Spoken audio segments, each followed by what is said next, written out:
how I got into this in the first place was that I was doing my PhD. I work as a law lecturer in the University of Galway, and my area of interest is intellectual property. So while I was doing my PhD, I kind of got interested in the rights of animals, because a lot of the labs in the US especially were combining human and animal DNA. So it raised a very, very interesting constitutional question as a lawyer for the status of beings that you mix, right? So what makes us human? Like if you're kind of 50% animal and 50% human, is it your appearance? Is it particular organs? And like some of the dialogue or the discourse of the scientists is very troubling. They've created sheep with largely human livers.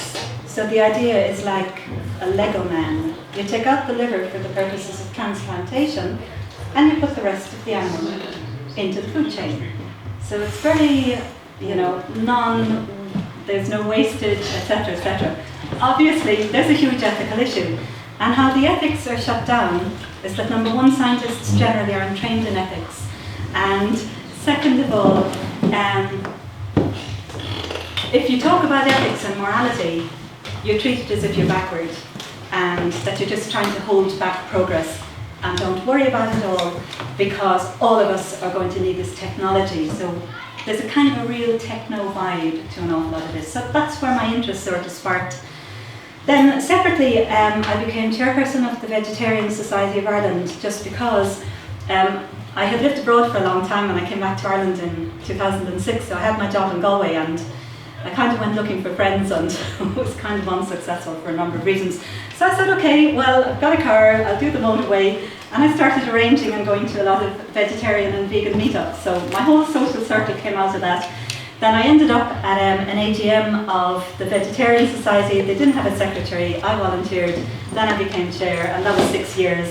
So I got to know an awful lot of people. It brought me an awful lot of joy. And the one thing I said I'm never going to do is I'm never going to talk, or I'm never going to teach animal law, but I'm doing that, so I'm a woman of a few promises that I kept. No, I'm just messing. Now, the history thing was that when I was chair of the Vegetarian Society, obviously we'd have chats every now and then, and, kind of, oh, do you remember this person, and do you remember that person? And so I became aware, okay, there's a bit more of a history to vegetarianism in Ireland than appears, right?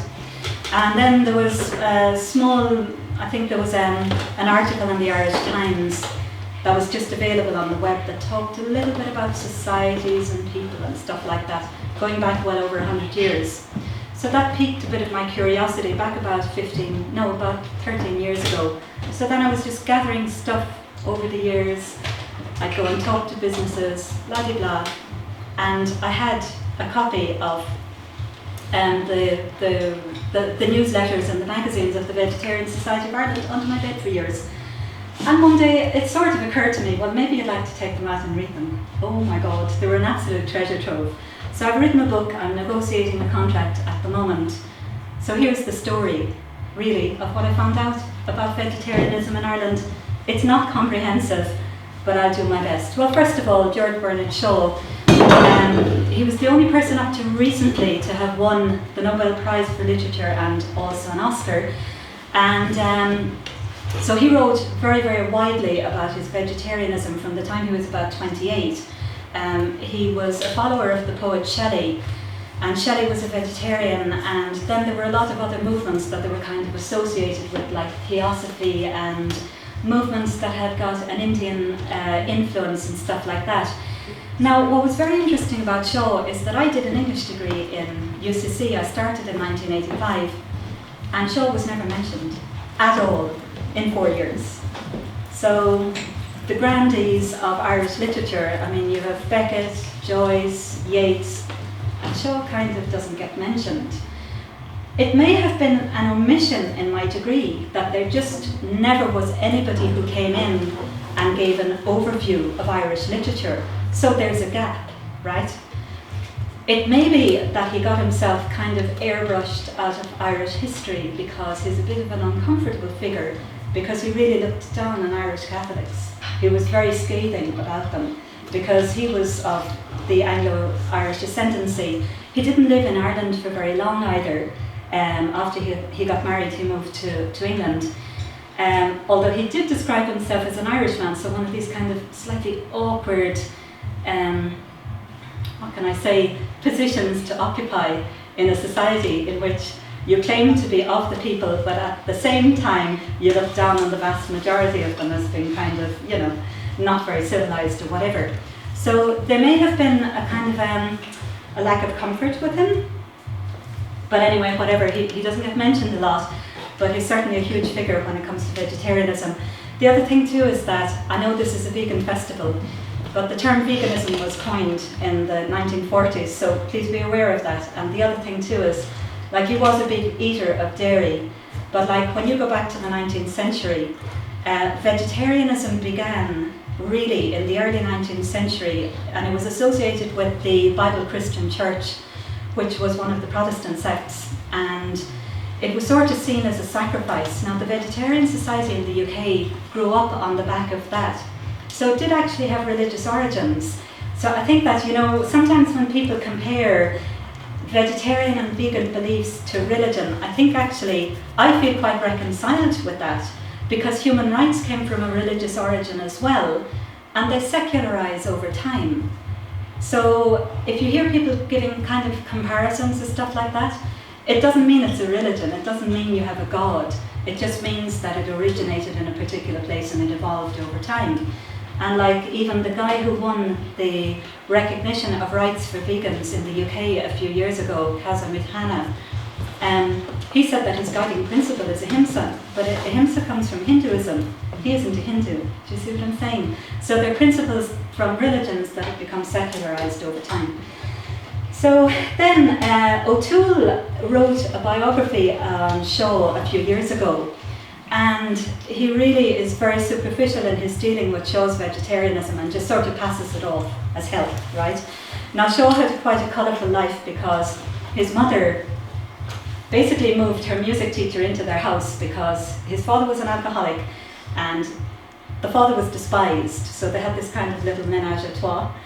And the lover, the music teacher, was also a vivisectionist. So Shaw was very up close and personal with vivisection. He got on well with the person, but didn't approve of the practice. So it's very interesting, and I think that what I've read about Shaw, it shows something about the complexity of our lives. And, you know, it doesn't mean that you have to hate people or fall out with them because of their beliefs. I think what he did was he used the relationship to actually be very knowledgeable about the practice and to be critical of it, but to still maintain a cordial, familial relationship. But Shaw doesn't really get to this at all. He just airbrushes it as, oh, you know, these vegetarians were just health conscious. And it isn't true at all. And it makes me wonder whether he actually read any of Shaw's works, or whether he just didn't want to deal with the animal cruelty that's all over Shaw's works. And just to give you an idea of Shaw's importance, is that I've done a lot of reading on him, and he is described as the second most important playwright of the English language, like after Shakespeare, by some American critics. So he's somebody that certainly we should be claiming a relationship with if we want to establish that Ireland has got a very, very deep-rooted history of vegetarianism. Now, so I will come to the question on my very last slide about whether it was just an Anglo-Irish phenomenon. But anyway, he's got a lot of quotations. He was asked why he was vegetarian, and he says, oh come, the boot is on the other leg. Why should you call me to account for eating decently? So there is the sense of decency. And he's claimed to have said, while we ourselves are the living graves of murdered beasts, how can we expect any ideal conditions on this earth? So again, this kind of association between cruelty towards animals and the lack of humane treatment. Now, he was very strategic about his vegetarianism, because I suppose there's one way of shutting questions down forever, and that's to give a genuine answer. So if somebody comes along to you and says, why are you vegan? And you give them the definitive answer, that puts an end to that question. So he never did that. He always played with his inquisitors. And a lot of his critics say that that was very strategic, because it meant that they always came back to ask him again and again and again, why are you vegetarian? And he'd give kind of a different answer every time. But honestly, his vegetarianism and compassion for animals is all over the place.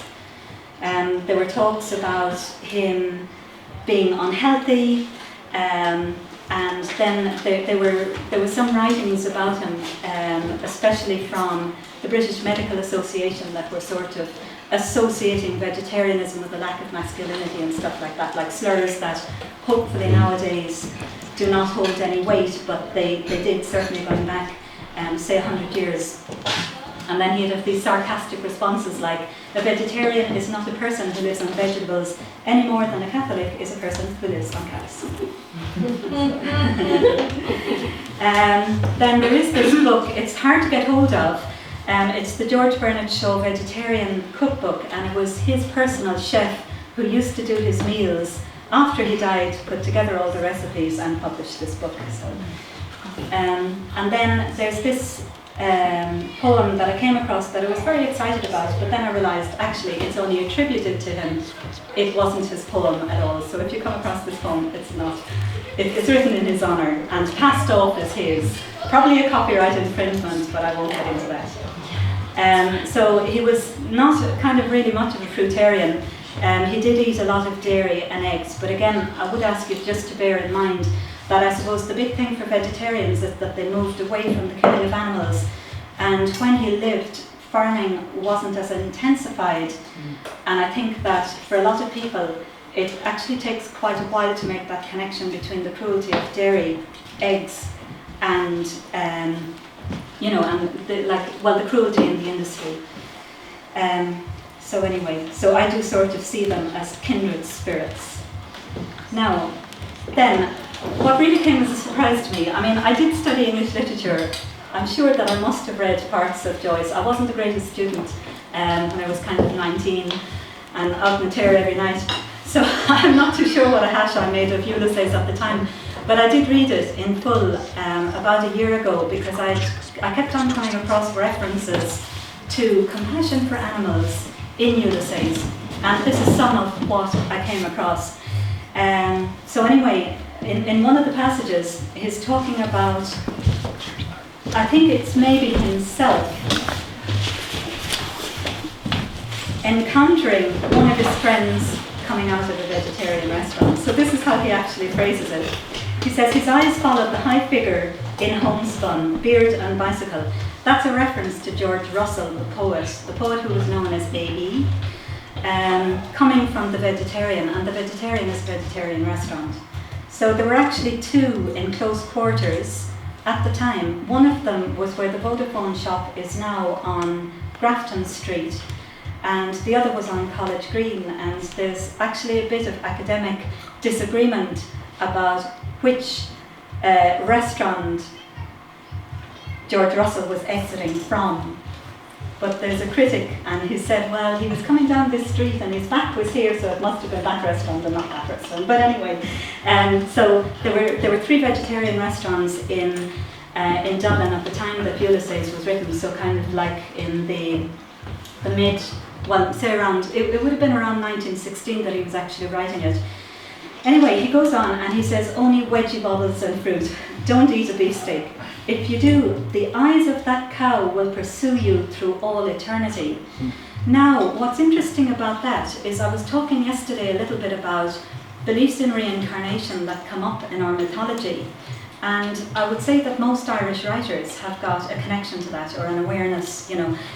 They kind of know that it's kind of easy to touch certain points by making certain references. And this is definitely, it's a reference to the kind of the eternity of the soul, really, that we see in our mythology. So you've got the children of Lear, they start out as persons, they live 900 years as swans, they come out of the enchantment and back into humans. There are some people in our mythology who seem to live forever. The Tuatha Dé Danann, if you tried to kill them, you couldn't. So there were different devices for trying to take their lives and stuff like that. So it's a very, very deep reference. Then they say, then he goes on, they say it's healthier. Wind and watery though, so of course, being Joyce and being quite lowbrow, he will have some reference to the lower digestive system. I'll try and keep it polite. Tried it. Keep you on the run all day, bad as a bloater, dreams all night. Why do they call that thing they gave me not steak? I thought that was an extraordinary reference going back like to, 1916, 1917, that they were talking about not steak. Fruitarians. So any raw fruities will be delighted with that. They've got their reference there in Ulysses. To give you the idea, you were eating a rump steak. Absurd. Salty too, the cooking soda keeps you sitting by the tap all night. Then he goes on, after all, there's a lot in that vegetarian fine flavour of things from the earth. Garlic, of course, it stinks. After Italian organ grinders, crisp of onions, mushrooms, truffles. Pain to the animal too. And Ulysses is full of references of compassion towards the animals, even when the animals have been consumed. And I thought that was very interesting because there's a continuous reflective process.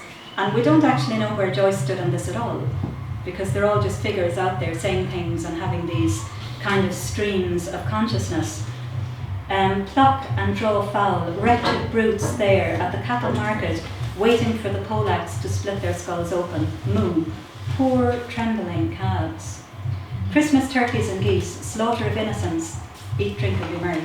And I think the eat, drink and be merry is kind of a reference to the way in which people just brush that off. The way they make jokes. And I always say, if you're having an argument about bacon, so you're talking about cruelty to pigs, and people will say, but I love to have a bacon sandwich, that's a separate argument. So continue your argument about the cruelty to pigs, and then come to the taste thing. So anyway, that's a device that I use in my teaching, so that people don't get irate. No, they get irate anyway, but... Which technique do you use to diversion? Yeah, exactly. They come up with a completely different answer to the question that you posed. Yeah. And it's superficial, Each year we were, but it's Christmas. So yeah, let's worry about the turkeys after, but we have to have our celebration. Yeah. Exactly. So then George Russell, he was the vegetarian in Ulysses that's been referenced. I think it's chapter 16, but if anybody wants to get in touch with me about it, I've got it in my notes somewhere, so I can pin it down. Now, he was actually very involved in rural development, and he didn't actually advocate vegetarianism, but he was vegetarian. So. There are lots of other vegetarians as well, loads of literature across a whole host of different disciplines. So you won't find everything in history or feminist literature or revolutionary literature or sociology, but you have to sort of go looking. I was very surprised with some of the things that I actually found out on this long odyssey.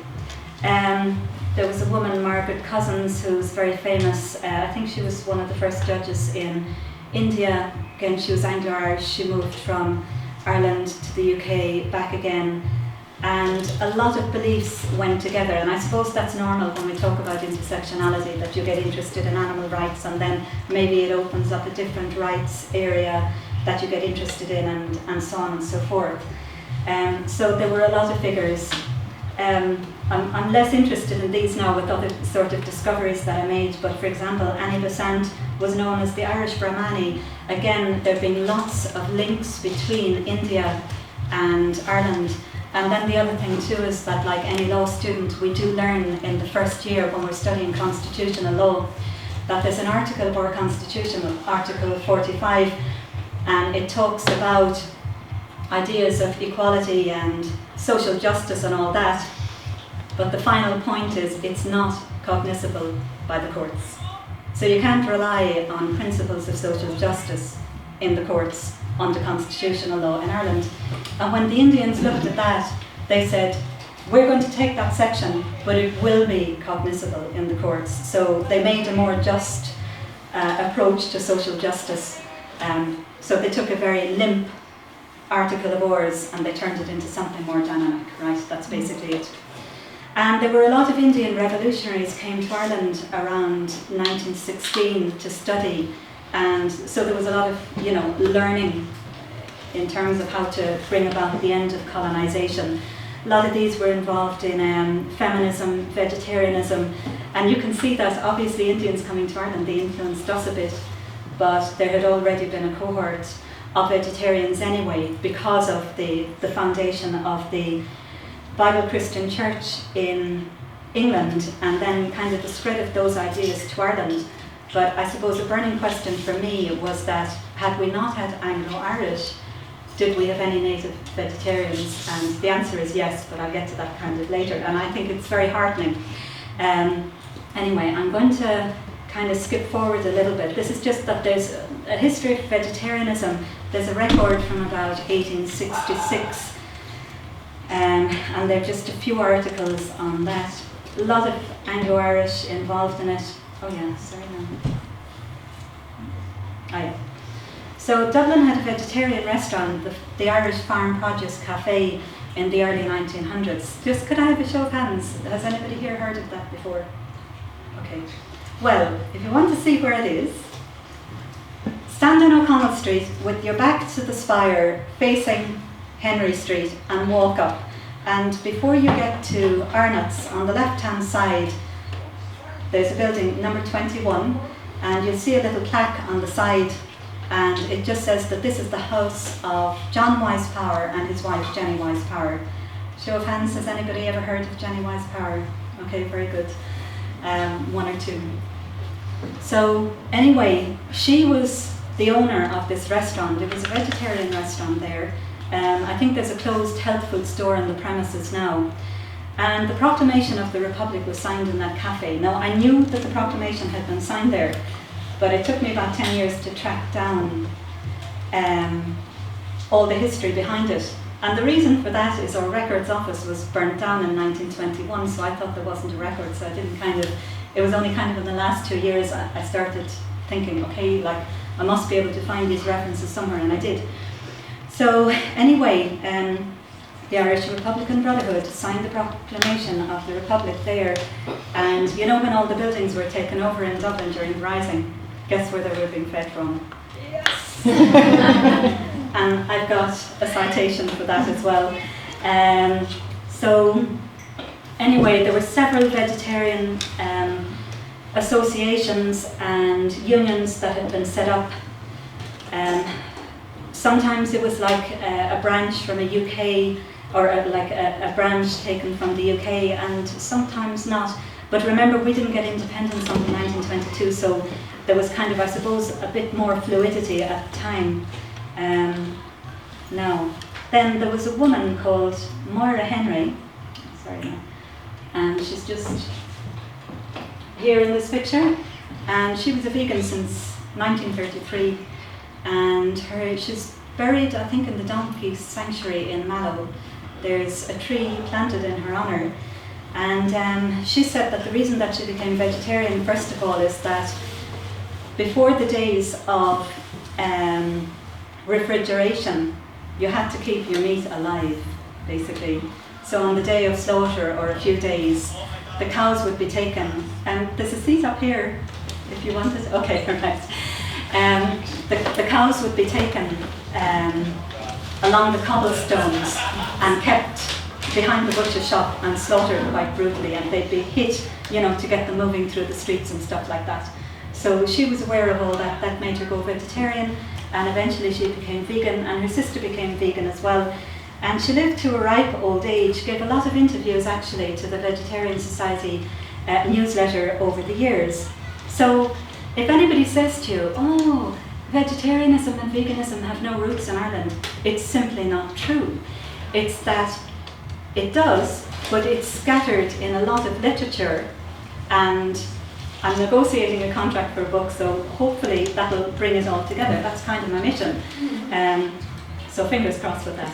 No Irish publishers are interested, needless to say. It had to be a British one, but that's going to be something that I'll be taking up with them. They're all beginning a copy of my book, so thanks very much for your interest in our history.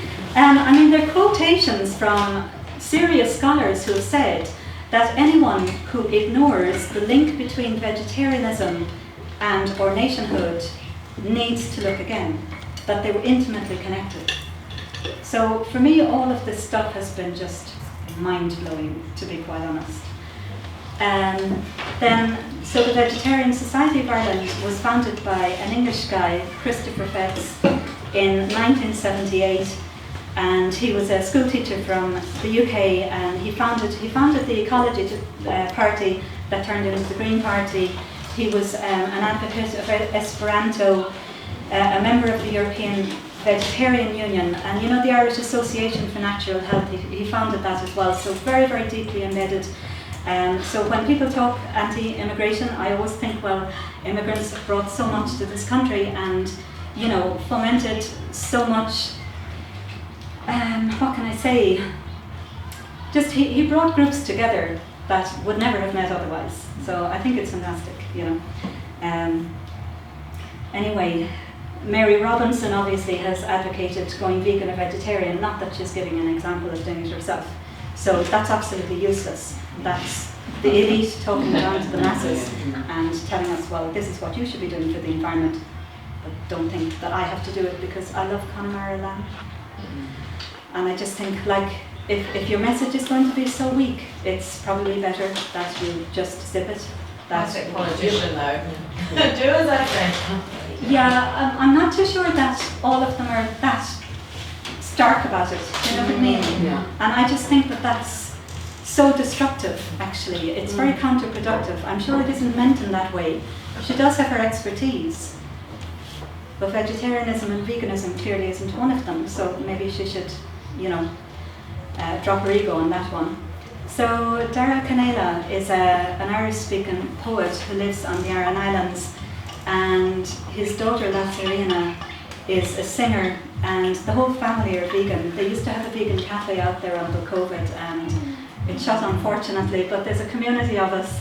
And now I'm not a native speaker, and I'm not a speaker simply because I don't have time, but I really think it's something to aspire to, because I think that some of the words that we use for animals could be very useful. Madra Rua, the fox, being a red dog. Like Irish is supposed to be the dominant language, so if you're able to classify some non-domestic animals into a domestic setting, it might get them better treatment, but they're kind of just my fanciful notions at 3 o'clock in the morning when I've drunk too much coffee. But anyway, so in terms of our living literary figures, Dara is still alive and kicking, and I'd say nearly 80 at this point. Then there's Jerry Boland, the poet, and he's been involved in the vegetarian and vegan societies for years and years and years, has done a whole host of activism. Then there are people like Cillian Murphy, who now says that he's vegan. His wife is a long-term vegetarian. She used to actually work in Paradiso in Cork. And Paradiso, the vegetarian restaurant that's now almost vegan, they brought, Dennis Cotter, the owner, has written loads and loads of books, but he brought out one about a year ago called just Paradiso. And Cillian Murphy wrote the foreword. And he's actually talked about his wife's vegetarianism, and he used to cycle there to meet her and all this sort of stuff. And it since came out that he's now kind of dedicated towards to veganism. So a lot of people kind of lay into him because they say, oh well, after when he got the job for Peaky Blinders, he started eating meat again. But I think that efforts are to be commended. Do you know what I mean? That's how I feel. And, we can spend a lot of time slacking people off, but if they're at least making the effort, I think it's a lot more productive to sort of say, well, we've got another Oscar winner on our side, as opposed to saying, well, he's not as perfect as this other person. But anyway, that's just my view. Oh yeah, and Sharon Shannon, obviously, our star guest for later on, who's been a very long-term vegan, huge advocate for animals. And then I just thought I'd mention Mike Hanahan, because I came across his one of the singers with Stockton's Wing, and he wrote a book a few years ago, and just during COVID, so I read it, and it was an absolutely lovely book. He's very good friends with Sharon Shannon, and he worked actually in the Hunted Hog in Castlemartyr in East Cork for a while, and so he says that while he's not vegetarian or vegan, he's certainly sympathetic towards it, and in his book he's got 1 or 2 vegan recipes. So I think that is in some way a bit of a plus. It's a recognition as opposed to a dissing. So there they are. So he says quite a bit about, I think hotels used to get pissed off with him because he'd bring in a hot pot, and I think a few times it overheated and stuff. So anyway, one of those stories. But Irish Seed Savers was founded by a member of Stockton's Wing as well, and they have a vegetarian cafe, I think, that pops up every now and then. Then the other thing is in East Clare, Scariff, the tiny little town, there's been a vegetarian cafe there for 35 years, which I was very surprised about. But what I found is that there are pockets of vegetarian and vegan activism all over Ireland, but just there's lacking a bird's eye view, which I think that's one of the things that I've got to offer, like the knowledge. And it's just because I'm always on the road, like, and always willing to try out food for the cause. 3 stone later, anyway. And then Niall McGuirk, he's a long-term member of the Vegetarian Society and also a long-term vegan, and he used to organise a load of gigs in Dublin in the 1980s and 1990s, so they were punk gigs mainly. You can buy his book, Document a Story of Hope. But anyway, what he used to do is every band that he'd get to visit, he'd get them to donate a vegan recipe. So he's created this fantastic book of tales of his events and all sorts of stuff that happened, like that people went up on stage and the stage collapsed, but there'd be a gorgeous recipe at the end of it. Anyway, the absolute best recipe I came across was the bread sandwich. So it's very complex. Is you get 2 slices of bread, and for the filling you put another slice in. It's the only, shall we say, plain recipe there. It's just kind of in keeping with the humour and stuff like that. Oh yeah, contributed by the band Flying Kidney, but anyways, there you go. And then, his wife was vegan as well, and it's just an absolutely lovely story. But again, kind of telling us of this rich history and a long history of veganism activism that's been in the country, and kind of it disappears if it doesn't get written. So whatever you're doing, like if you've got a dog you love and you've observed things about them, get it down on paper, publicise it. I've got a friend who lives next to a horse sanctuary, and she's always telling me stuff that I don't know about horses. And if I'm able to bring that into the classroom, it's completely enlightening for the students, because we don't have any literature. We have a little bit of literature, the Great Apes Project, for example, that says that apes can learn how to speak, they can learn to sign. They can't use their voice box because of the way in which it's constructed, but they can sign. And so when you say that in a class of teenagers, there's absolute silence, because they didn't know it. And you can see the conversion is beginning. I'm not out to convert, I'm only out to open people's minds, so to share knowledge. And we don't have a lot documented about animals, like who's telling their story. And a lot of people would say, oh, well, that's anthropomorphism and blah, blah, blah. But they don't have a voice, so we have to be the voice for them. And I mean, everybody has got their own thing, and I always say, do what you like doing. I like public speaking, I like organising events. I don't like being out of doors, so I don't do protest. And then if I do protest, I don't have time for other stuff. So, do you know what I mean? Pick 1 or 2 things and do that, and just be happy with it. So Imelda May became vegetarian. She's got a story about seeing a cow escape from a slaughterhouse and being recaptured, and that was kind of her moment, I think, at the age of 15. Now, a fascinating thing about Ireland is that we have court cases recognising vegetarianism since the 19th century. So if anybody starts up saying, oh, vegetarianism is a fad, or it's very new, no, it's not. So here you have it. There's a case, Cranston, Webb and Oldfield, 1898. It was in the Irish Court of Appeal, and what it was about was that a woman left money to the London and Manchester vegetarian societies. So when the case describes the constitution of those 2 societies, they did not describe a vegetarian diet, they described a vegan one, because there was no mention of dairy, eggs or honey, right? And that might have been just coincidental. But even going back to the 19th century, there was the terminology of ovo-lacto vegetarians, meaning that there were other vegetarians who did not eat eggs or dairy. So anyway, obviously she's left a big legacy to these societies. Who's going to challenge it? The potential beneficiaries of her estate. So they took a challenge, and the basis of the challenge, I won't go into it in huge detail, but it's a property law point, right? And it's called the rule against perpetuities. So just supposing that I had land and I decided nobody is ever going to do anything with my land, ever, ever, ever. So I'm going to leave it in such a way that the inheritance is rolling to people who aren't even born. I'm not allowed to do that, okay? There's a rule against perpetuities.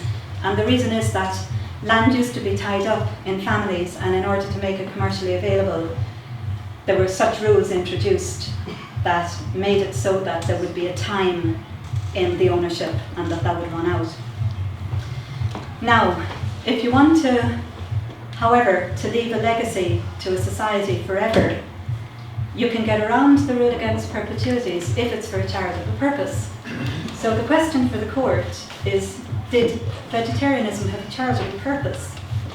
Now, that's a human rights issue, right? And the courts decided that it did. Now, that was the court of first instance, which is the court of chancery, which hears property rights, claims and that sort of thing. It was appealed to the Irish Court of Appeal, and that particular court had got judges of very, very high calibre. One of them was a unionist, but he was of such high calibre that he was asked to stay on as a judge of the Supreme Court after independence. So can you imagine, like, with all the tension around independence and stuff like that, and yet the Republic chose, well, it wasn't the Republic at the time, sorry, but the Free State wanted this judge to continue, and he did. That was one. There was another judge, also of very high standing, and the third, his daughter tried to assassinate Mussolini. So, but anyway, he was still, like, he was a judge of very, very high standing. And then, yeah, it was successful on appeal. Then there were some other cases. So anyway, this particular case, and the second highest court in the land, it represents a common law recognition of vegetarian rights in the 19th century. Now, I just want to say a few words about the importance of that. When we talk about rights now, they come really from, notionally from the UN Declaration of Human Rights in 1948 that came after World War II, and then the European Convention on Human Rights from 1950. Now, that was binding. It was binding when it was passed into national law, so it got passed into UK law in 1998 as the Human Rights Act. So a big long time between the passage at European level and the acceptance of it at UK level. And Ireland didn't pass it until 2003 for a number of reasons. Number one, we have a written constitution, which Britain doesn't. So we have our stated rights. Number two, from the 1960s, judges had started to recognise rights that weren't named in the Constitution. So the right to bodily integrity, so the state can't poison you. So there was a big battle over the fluoridation of water under that kind of categorisation. So our judges will expand rights, they're free to, basically, to recognise new rights. So there was kind of a feeling that we weren't under pressure. And then the other thing, we are a little bit cynical. So if there's a piece of international legislation, what the Irish state will often do is to allow Britain implement it first, wait 5 years, see what goes wrong. We make a few little tweaks to our law, and then we write about how much better we're doing it than the UK. And we often do it better than the UK. Not, I think, in the case of animals, but anyway, there you go. So when I talk about a common law recognition of vegetarian rights, there's been a lot of stress. Oh yeah, and then obviously the EU also has introduced rights like equality. So if you're in your workplace and you're vegan and your colleagues put meat in your food, they violated your protected right, and you can take a case against them. So you can go to your employer and complain and they have to listen to you. And if they don't, the best thing is to come into contact the Vegan Society. I'm very happy to advise, because there's a way in which to handle these things, and confrontation isn't the best way, because when you confront, they'll confront back. And generally, you can do a softly approach of, well, I can do this, but it's better for you if you sit down and you listen to what I have to say, unless you want me to escalate it. Do you know what I'm saying? So speak softly, but carry a big fist. That's it, you know. Now, the thing about it is so that these human rights have been recognised and developed from the European Convention on Human Rights, and also the EU Equality Directive. So there was a big worry in Brexit that when the UK pulled out of the European Union, and you know, they're rattling the cage about pulling out of the European Convention on Human Rights as well, which I think will happen sooner or later. I think there will be a breaking point. Does that mean there are no more rights? And you see, they've got a promise that they'll introduce a Bill of Rights, which will be very emasculated, right? Not to worry, from one point of view. Judges are free to recognise rights even if there's not a written constitution. And this Cranston, Webb and Oldfield is the proof of it, that long before we had any treaties in place that mentioned anything about human rights, judges can recognise them. And often the judges are actually quite good on civic rights. They're not good on economic rights, because the economic rights cost the state.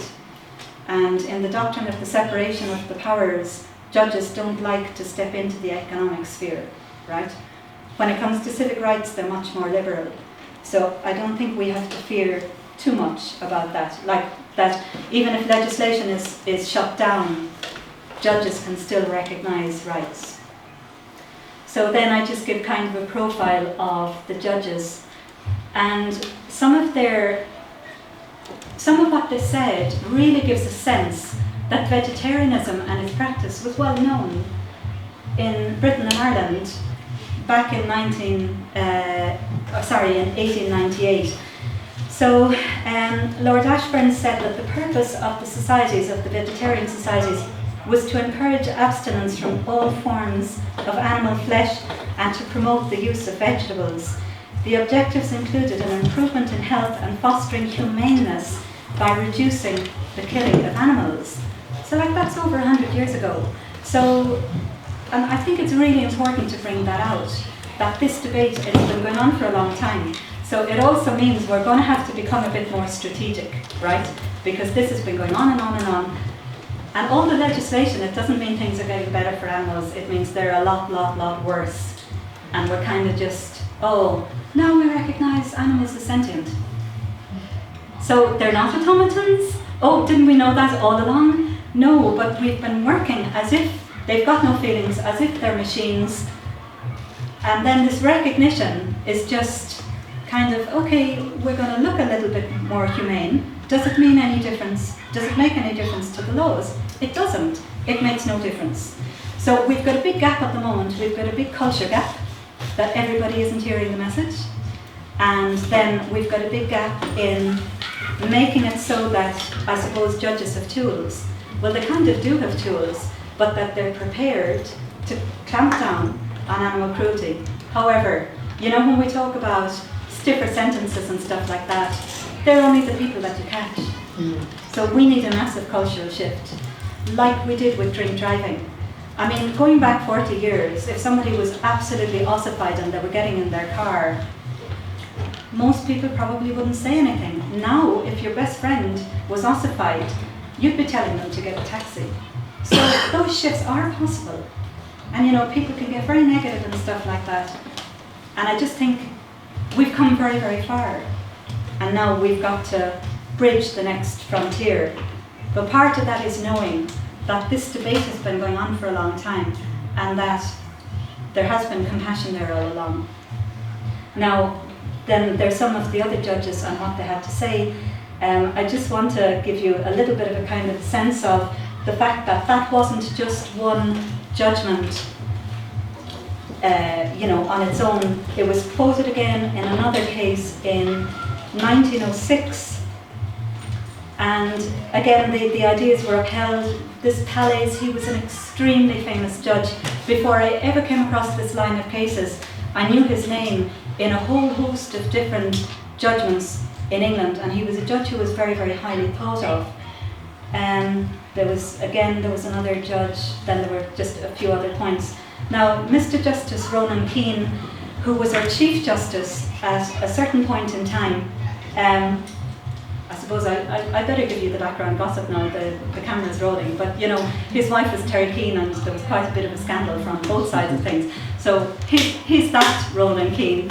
But anyway, in fairness to the guy, there was this, I think it was a High Court case, and so the former Chief Justice, or the presiding judge of the Supreme Court, which is the highest court in the land, gave an opinion in this particular case.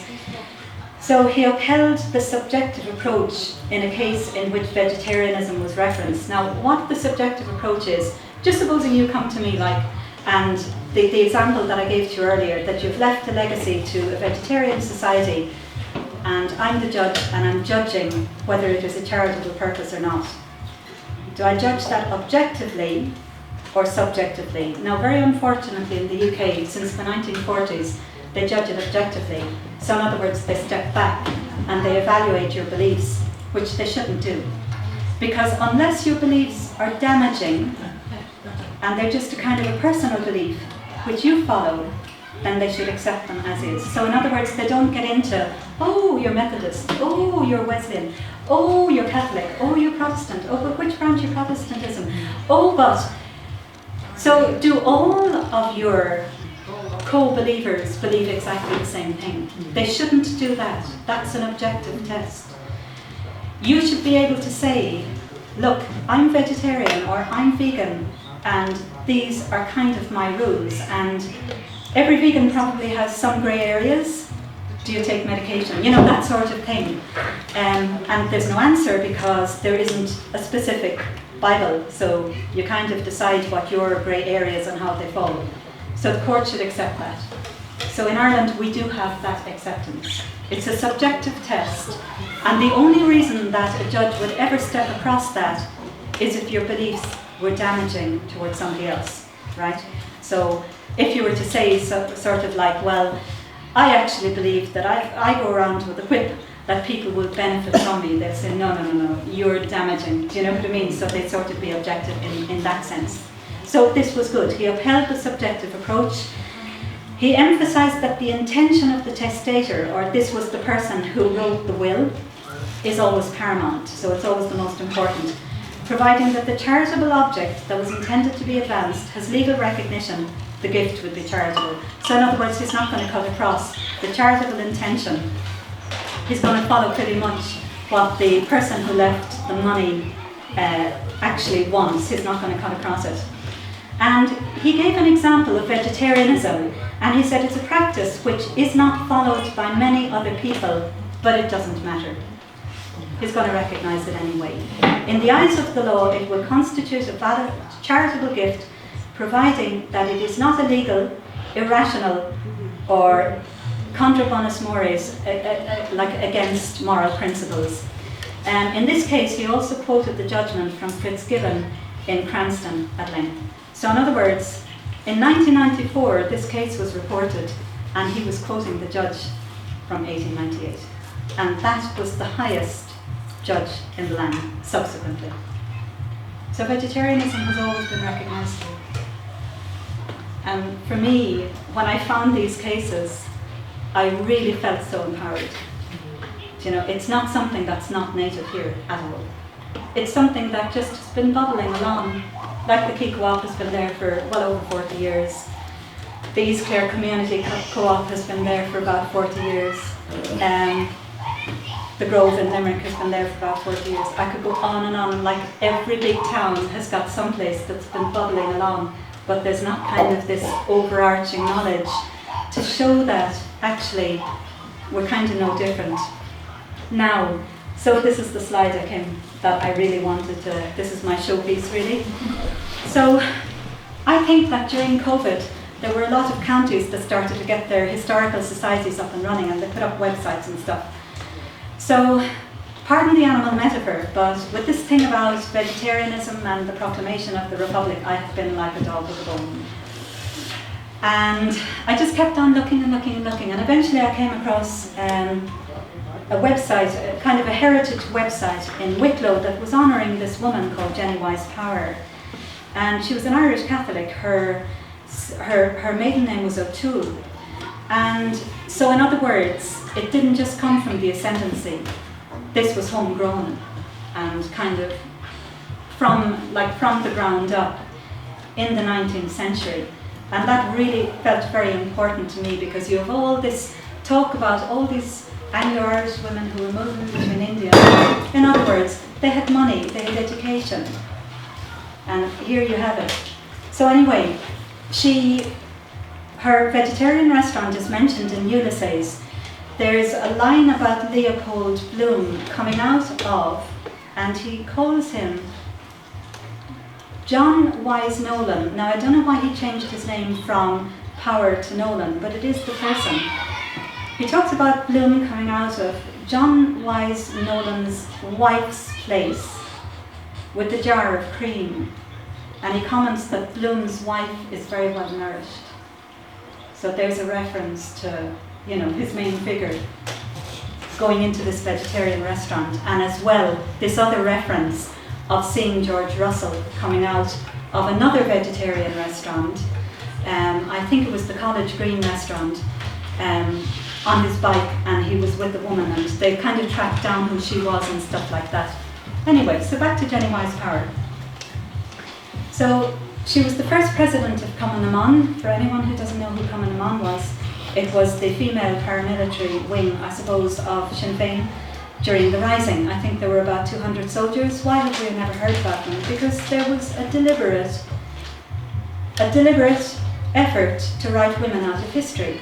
So you find this in a lot of countries, that you have the foreign woman who isn't threatening at all to the status quo. The foreign woman being Countess Markievicz.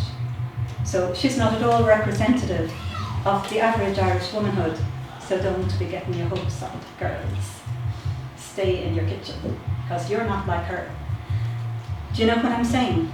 And so I think that Jenny Wise Power breaks an awful lot of boundaries. First president of Cumann, she was a great friend actually of Countess Markievicz.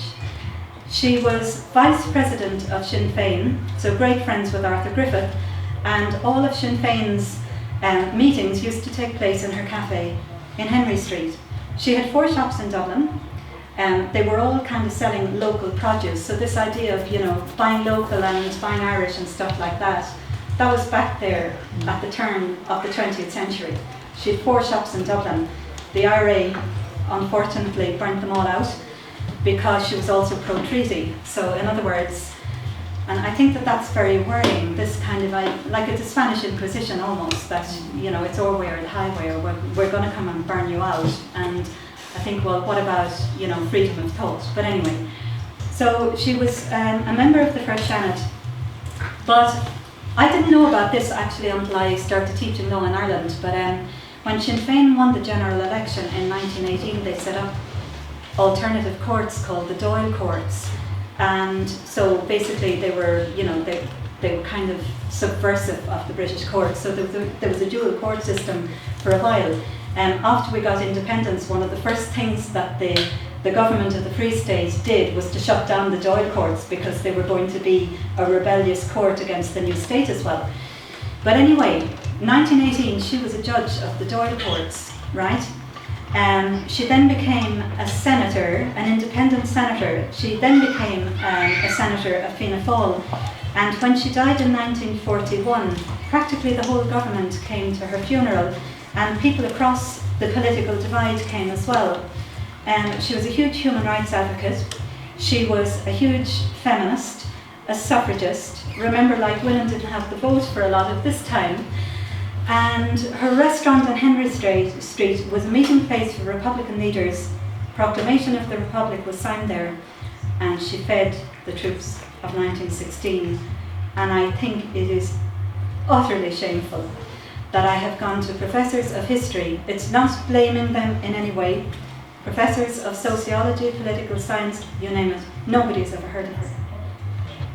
So I think we have a duty when we find out about people in our society to bring them to the light. And actually, I just remember a question that you, sir, asked me yesterday about art, and I was thinking about it last night. I do actually include Leonora Carrington in some of my talks and in some of my classes. Leonora Carrington was an artist who became very famous in Mexico. She was one of the surrealists.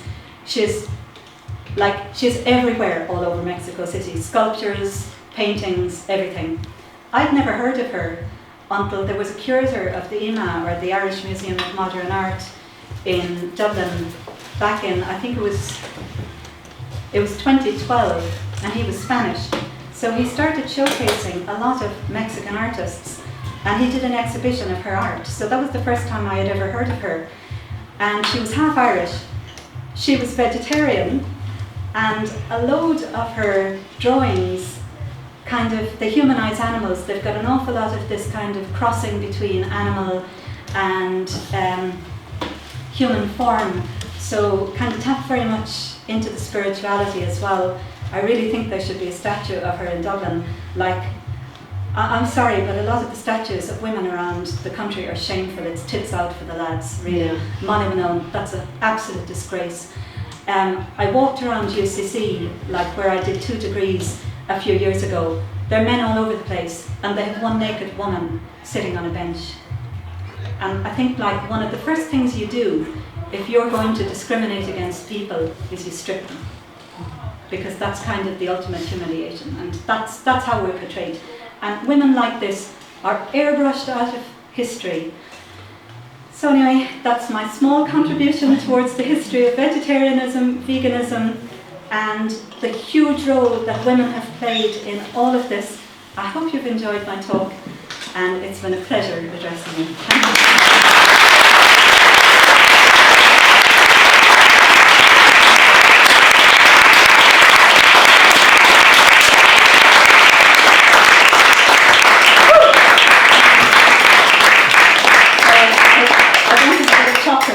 My teeth now, if any of you have seen out in my Facebook posts, but you can friend me on Facebook, and I've decided, because we can get a bit down sometimes with the enormity of the task, and I think that, I do a lot of restaurant reviews, so I've decided from now on I'm going to pull a disgusting face with food pouring out of my mouth on every single one I do from now on.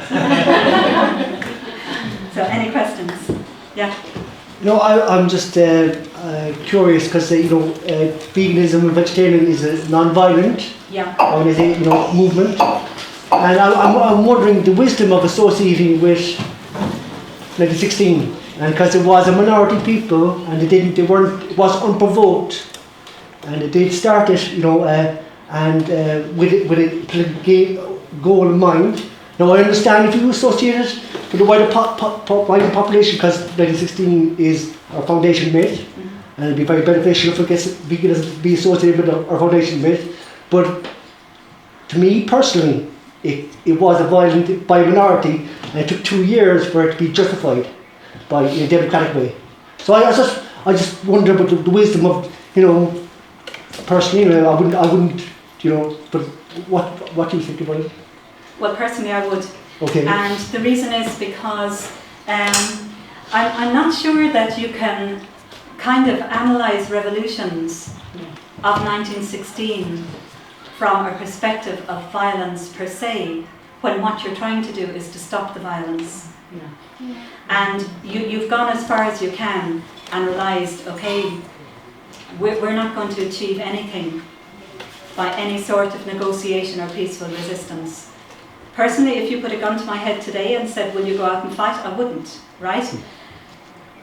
But I'm in a peaceful circumstance. I don't know what I would feel.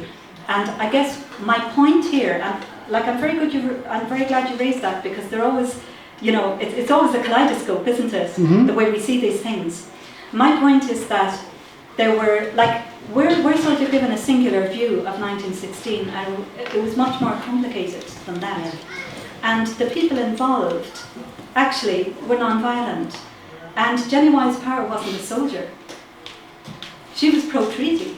Mm-hmm. So she actually was pro-treaty because she wanted to see peace. Mm-hmm. So I don't see it as association with violence at all. But just to say, if you looked at the laws, was there any law that oppressed Irish people? As we had the same laws as Welsh people, Scottish people, English people. We all the same laws. This was about history. They were fighting for to rectify Irish history and get to decolonise us. Right? So it wasn't about oppressive laws at the time, because there was we all had the same laws as Welsh people, Scottish people, English people. So it was they were all from the cultural revival movement, and they wanted an Irish Ireland, and they took up violence unprovoked, and the way the British reacted to that violence, because through the executions, changed people's view of what happened, and in 2 years it got democratic legitimacy. But it did not have democratic legitimacy in 1916. And that's an important point, because you have people up in Northern Ireland who are the neo-IRA, the new IRA, the old IRA, they all can justify, I know what's good for Ireland, I'm going to go up there and shoot a person. And that's, and they would cite 1916 as an example of justification for taking up arms, because we know what's good for Ireland. And that's my objection, because the whole constitutional, John Redmayne now, there was a constitutional nationalism there, and I think it would have achieved by non-violent means an independent Ireland, but over time. And certainly violence sped things up. And that was the advantage of it. It did speed things up, but constitutional nationalism would have got an independent Ireland over time without the violence. Well, I suppose my quick answer to you is that when you talk about the laws in England, Wales, Scotland and Ireland applying to everyone, I used to teach English land law in England, and I used to always start out by telling the students that they were a colonised people as well. So the fact that they haven't risen against the Crown is a testimony to how they've been suppressed. And I would say that we've possibly been less suppressed because we were fed a lot better. Now I'm being slightly tongue-in-cheek when I say that. But if you die intestate in England and you don't have any relatives, your property goes to the Crown. In Ireland it goes to the state that holds for the people. So the Crown is still the boss. You hold all of your property in the UK from the Crown. Mm-hmm. So it's an illegitimate law. So the laws here were illegitimate. I mean, just because something is a law doesn't mean it's got legitimacy. There were laws on slavery, they're not legitimate laws. And there were laws on colonisation, on ownership. Catholics not being able to participate in public life. The penal laws, they were illegitimate laws. And just because they've been imposed by a majority doesn't make them legitimate, right? So I think it's always dangerous if you take ethics and morality out of like if you do that kind of separation between ethics and law. You say that law is law because it's on the statute books. Well, any dictator would be absolutely delighted with that, because they just come in, take over, rewrite the laws and say, well, there you are now, that's the law. If you break the law, you're the criminal and you're immoral. And I would say, no, you're not. That the seat of law is justice and equality. It's not what a foreign colonial power tells you it is. So I think that the food actually was a pacification in the long term. That's my answer.